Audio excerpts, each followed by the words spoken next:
The Gulag Archipelago Abridged, Part 2, Perpetual Motion. Chapter 1, The Ships of the Archipelago. Scattered from the Bering Strait almost to the Bosporus are thousands of islands of the spellbound archipelago.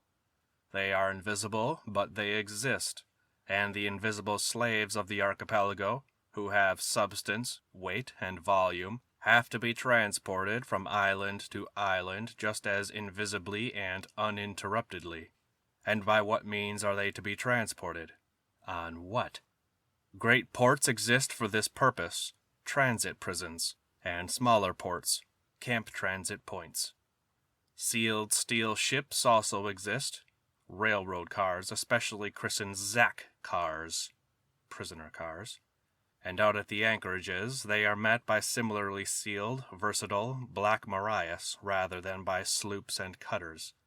The Zack cars move along on regular schedules, and whenever necessary, whole caravans, trains of red cattle cars, are sent from port to port along the routes of the archipelago. All of this is a thoroughly developed system. It was created over dozens of years, not hastily. Well-fed, uniformed, unhurried people created it. The Kanishma convoy waits at the Moscow Northern Station at 1700 hours on odd-numbered days to accept Black Marias from the Butyrki, Kresnaya Presna, and Taganka prisons. The Ivanovo convoy has to arrive at the station at 0600 hours on even-numbered days to receive and hold in custody transit prisoners for Nerekta, Bezetsk, and Bologoy. All of this is happening right next to you. You can almost touch it, but it's invisible, and you can shut your eyes to it, too. At the big stations, the loading and unloading of the dirty faces takes place far, far from the passenger platform and is seen only by switchmen and roadbed inspectors. At smaller stations, a blind alleyway between two warehouses is preferred, into which the Black Marias can back so their steps are flush with the steps of the Zack car. The convict doesn't have time to look at the station, to see you, or to look up and down the train. He gets to look only at the steps, and sometimes the lower step is waist-high, and he hasn't the strength to climb up on it. And the convoy guards, who have blocked off the narrow crossing from the Black Maria to the Zack car, growl and snarl, "Quick, quick, come on, come on," and maybe even brandish their bayonets. And you, hurrying along the platform with your children, your suitcases, and your string bags, are too busy to look closely. Why is that second baggage car hitched onto the train? There is no identification on it, and it is very much like a baggage car, and the gratings have diagonal bars, and there is darkness behind them. But then why are soldiers, defenders of the fatherland, riding in it, and why, when the train stops, do two of them march whistling along either side and peer down under the car? The train starts, and 100 crowded prisoner destinies, tormented hearts, are borne along the same snaky rails, behind the same smoke, past the same fields, posts, and haystacks as you, and even a few seconds sooner than you. But outside your window, even less trace of the grief which has flashed past is left in the air than fingers leave in water. And in the familiar life of the train, which is always exactly the same, with its slit-openable packages of bed linen, and tea served in glasses with metal holders, could you possibly grasp what a dark and suppressed horror has been borne through the same sector of Euclidean space just 3 seconds ahead of you? You are dissatisfied because there are 4 of you in your compartment and it is crowded. And could you possibly believe, and will you possibly believe when reading these lines, that the same size compartment as yours, but up ahead in that Zack car, there are 14 people? And if there are 25, and if there are 30?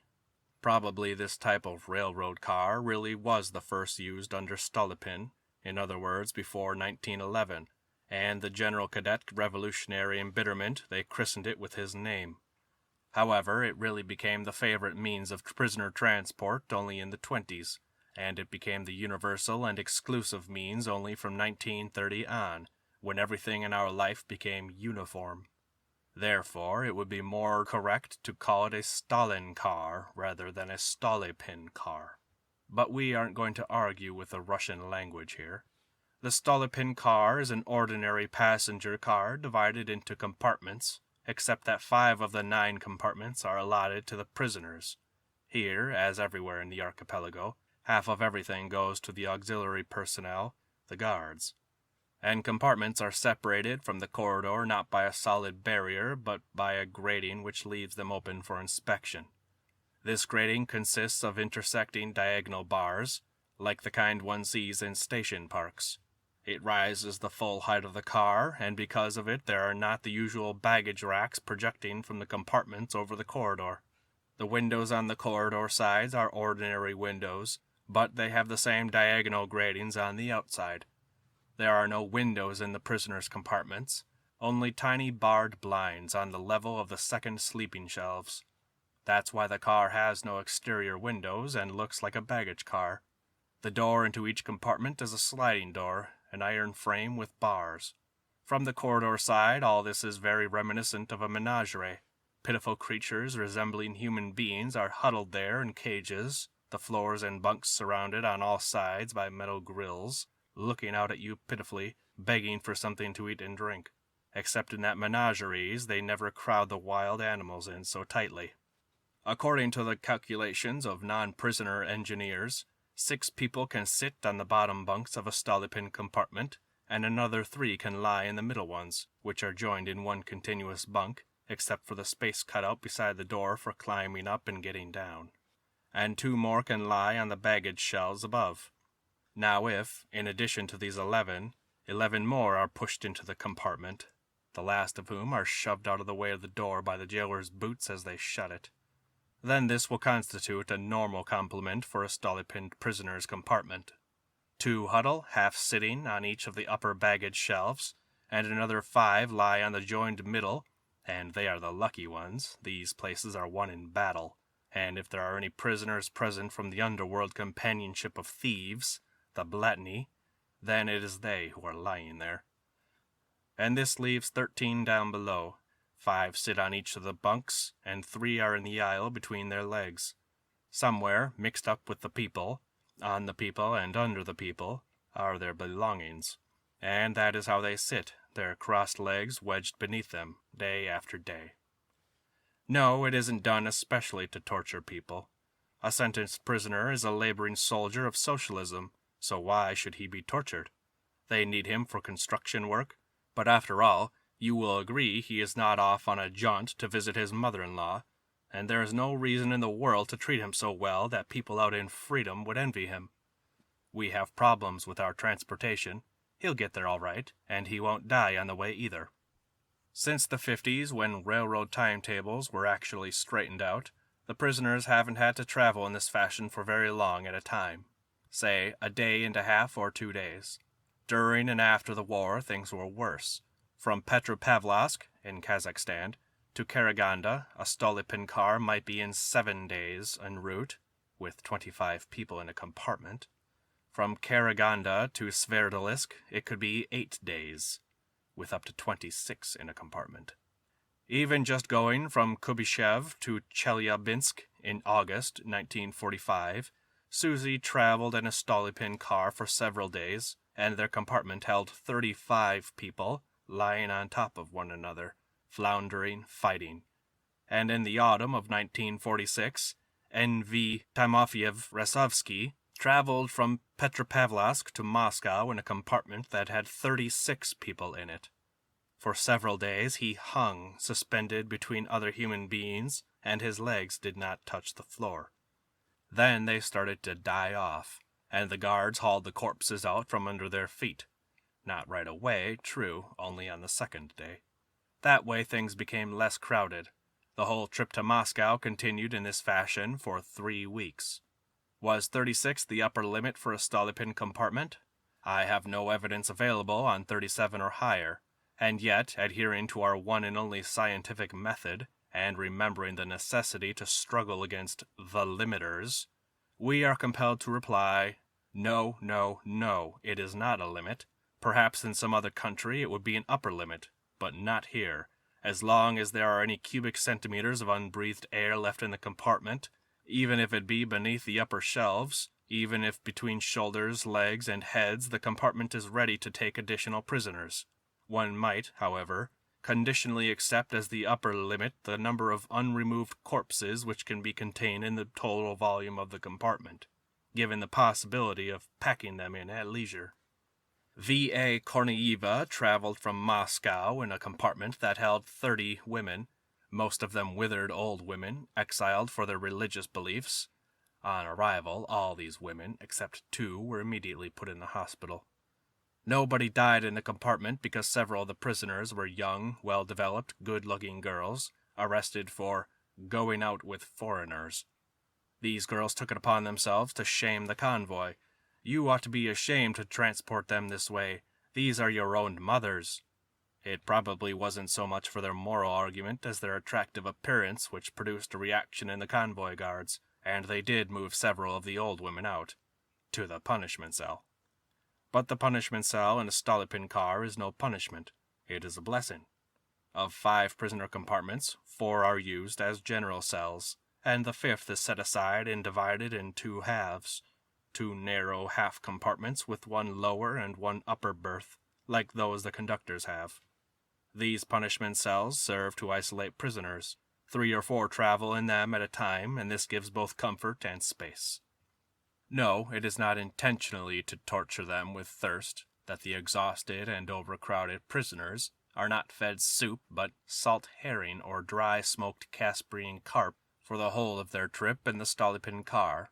This was exactly how it was in all the years, the 30s and the 50s, winter and summer, in Siberia and the Ukraine, and it isn't even necessary to cite examples. It was not to torture them with thirst, but just you tell me what these ragamuffins were to be fed anyway while being moved around. They were not supposed to get hot meals in prisoner transport railroad cars. True, there was a kitchen in one of the Stolypin car compartments, but that was only for the convoy. You couldn't just give the prisoners raw grits, and you couldn't give them raw codfish either, nor could you give them canned meat because they might stuff themselves. Herring was just the thing, with a piece of bread. And what else did they need?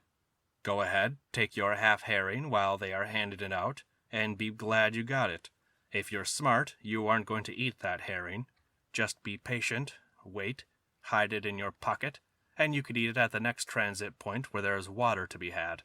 It's worse when they issue you a wet sea of Azov anchovies covered with coarse salt. You can't keep them in your pocket, so scoop them up in the flaps of your pea jacket, or in your handkerchief, in the palm of your hand, and eat them.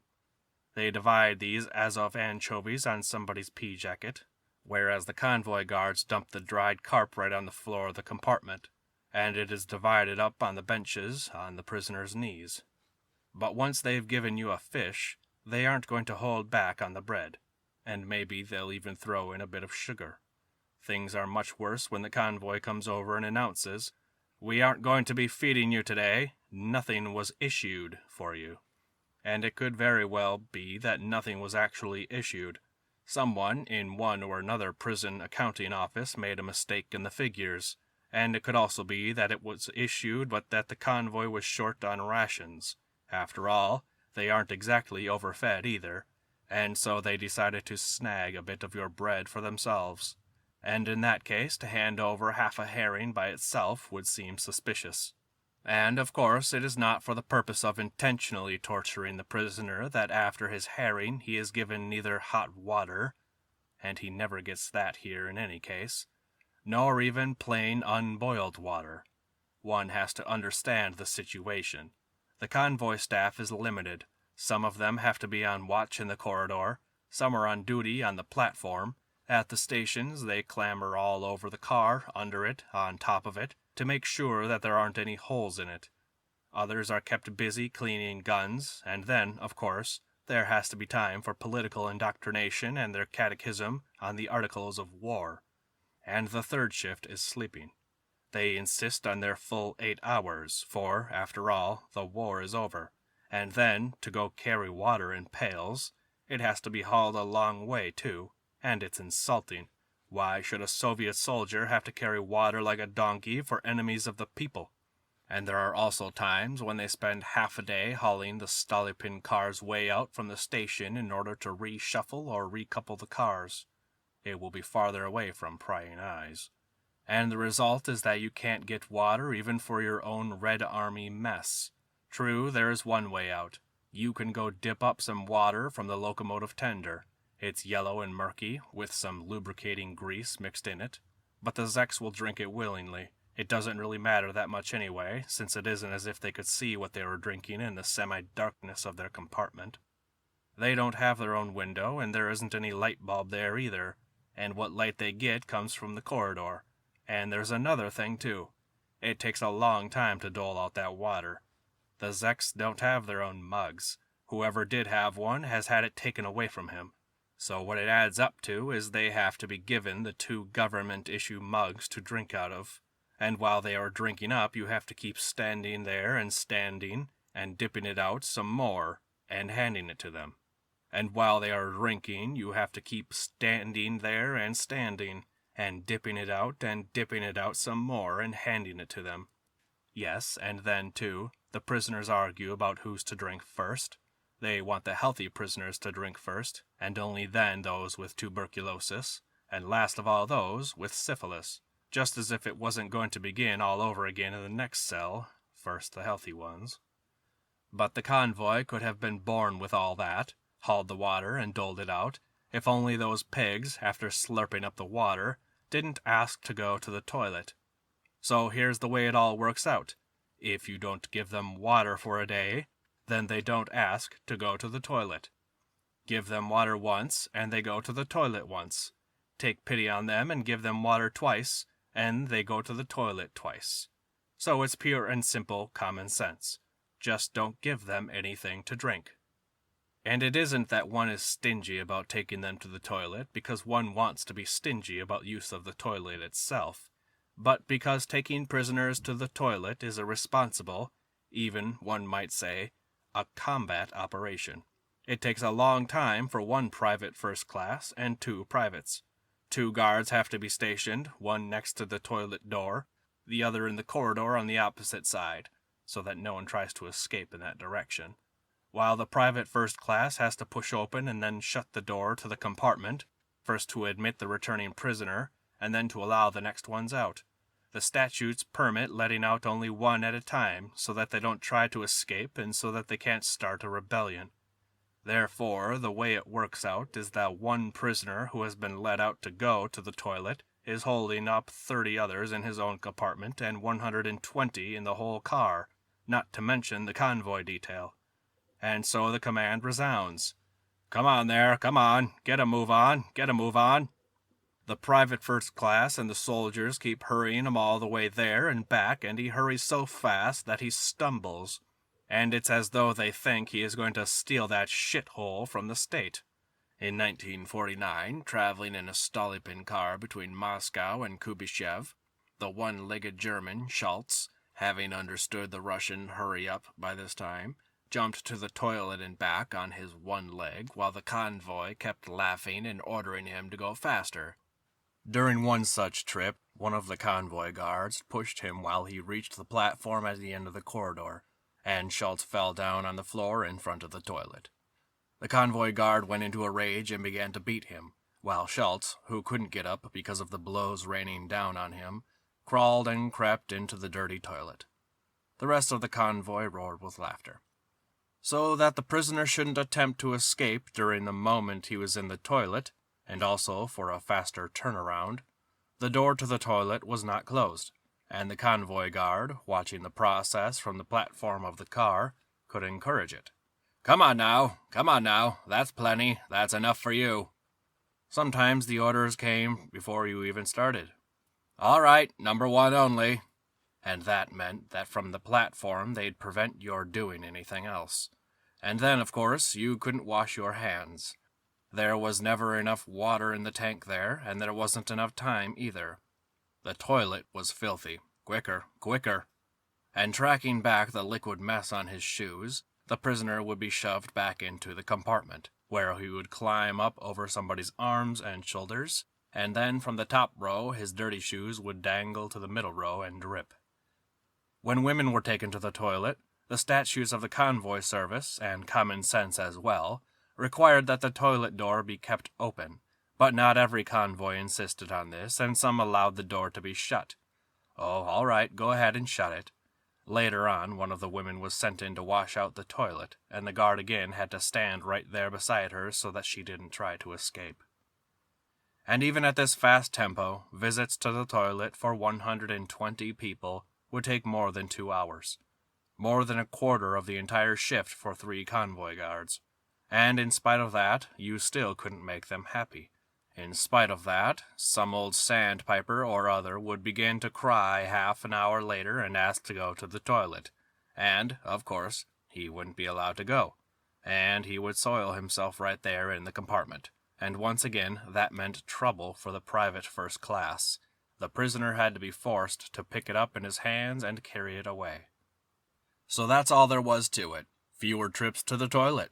And that meant less water, and less food, too. Because they wouldn't complain of loose bowels and stink up the air. After all, how bad could it be? A man couldn't even breathe. Less water, but they had to hand out the herring anyway, just as the regulations required. No water, that was a reasonable measure. No herring, that was a service crime. No one at all, ever set out to torture us on purpose. The convoy's actions were quite reasonable. But, like the ancient Christians, we sat there in the cage while they poured salt on our raw and bleeding tongues. Also, the prisoner transport convoys did not often deliberately, though sometimes they did, mix the thieves, blatnye, and non-political offenders in with Article 58 politicals in the same compartment. But a particular situation existed. There were a great many prisoners and very few railroad cars and compartments, and time was always short, and so when was there time enough to sort them out? One of the 4 compartments was kept for women, and if the prisoners in the other 3 were to be sorted out on one basis or another, the most logical basis would be by destination, so that it would be easier to unload them. After all, was it because Pontius Pilate wanted to humiliate him that Christ was crucified between 2 thieves? It just happened to be crucifixion day that day, and there was only one Golgotha, and time was short, and so he was numbered with the transgressors. But it is better still to stop as soon as possible being a sucker, that ridiculous greenhorn, that prey, that victim. You will never return to your former world. And the sooner you get used to being without your near and dear ones, and the sooner they get used to being without you, the better it will be, and the easier. And keep as few things as possible, so that you don't have to fear for them. Don't take a suitcase for the convoy guard to crush it at the door of the car. When there are 25 people in a compartment, what else could he figure out to do with it? And don't wear new boots, and don't wear fashionable Oxfords, and don't wear a woolen suit. These things are going to be stolen, taken away, swept aside, or switched, either in the Stolypin car, or in the Black Maria, or in the transit prison. Give them up without a struggle, because otherwise the humiliation will poison your heart. They will take them away from you in a fight, and trying to hold on to your property will only leave you with a bloodied mouth. All those brazen snouts, those jeering manners, those 2-legged dregs are repulsive to you. But by owning things and trembling about their fate, aren't you forfeiting the rare opportunity of observing and understanding? And do you think that the freebooters, the pirates, the great privateers, painted in such lively colors by Kipling and Gumilev, were not simply these the same blatnye, these same thieves? That's just what they were. Fascinating and romantic literary portraits. Why are they so repulsive to you here? Understand them, too. To them, prison is their native home. No matter how fondly the government treats them, no matter how it softens their punishments, no matter how often it amnesties them, their inner destiny brings them back again and again. Was not the first word in the legislation of the archipelago for them? In our country, the right to own private property was at one time just as effectively banished out in freedom, too. And then those who had banished it began to enjoy possessing things. So why should it be tolerated in prison? You were too slow about it. You didn't eat up your fat bacon. You didn't share your sugar and tobacco with your friends. And so now the thieves empty your bindle in order to correct your moral error. Having given you their pitiful worn-out boots in exchange for your fashionable ones, their soiled coveralls in return for your sweater, they won't keep these things for long. Your boots were merely something to lose and win back 5 times at cards, and they'll hawk your sweater the very next day for a liter of vodka and a round of salami. They too will have nothing left of them in 1 day's time, just like you. This is the principle of the second law of thermodynamics. All differences tend to level out, to disappear. Own nothing, possess nothing. Buddha and Christ taught us this, and the Stoics and the Cynics. Greedy though we are, why can't we seem to grasp that simple teaching?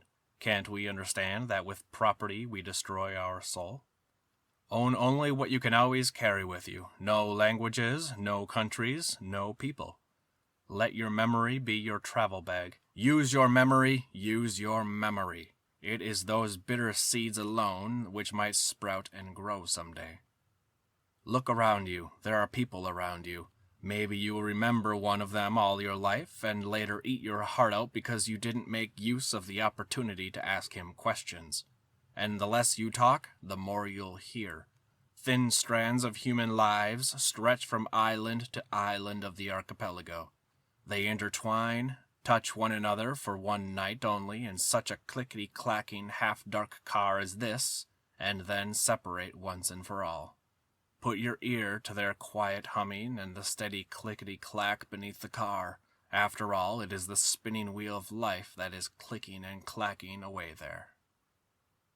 End of Part 1, Chapter 1.